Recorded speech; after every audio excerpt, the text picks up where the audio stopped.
Alright, this is 2010 paper, the Electronics and Photonics section. A circuit here with a resistor and a diode, and this is the graph for the diode.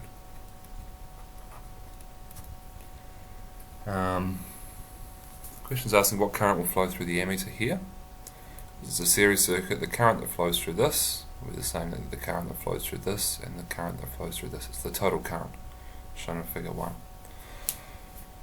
The way we work this one out is we've got the diode, we've got to deal with that first. Now, for any current above 0, this diode uses 1 volt. So, if it's 6 volts total, and that's using one of the volts, there's 5 volts left because it's a series circuit for this guy here.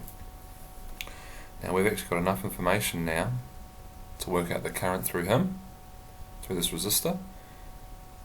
The current through that resistor is going to be the same as the current through here, and it's going to be the same as the current measured at A.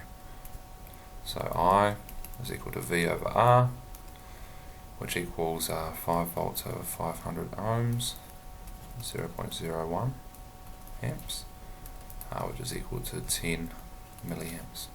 Now, a very common mistake is that people would use I equals V over R, and they'd just go straight for 6 over 500. But you can't use that because the diode's in there as well. Okay, so that's the wrong way of doing it.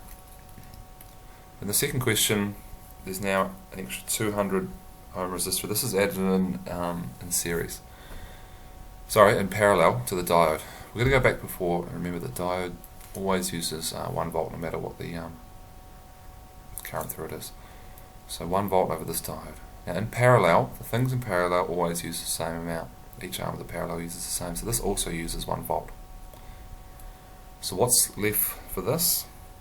Some students might say 6 minus 1 minus 1 equals 4, but that's not the case. Okay, you've got to think of the parallel as, even though they're using the same, it's one thing, and this one thing uses 1 volt. So there's 5 volts left for him. So exactly the same calculation before. The current comes along through here. We've got enough information to work out the current through here. It then splits, and then it rejoins, and so the current through here is going to be the same as the current in this guy. So what current will now flow through the ammeter? Same again, I equals V over R equals 5 over 500. We just did that before, 0.01 amps, 10 milliamps.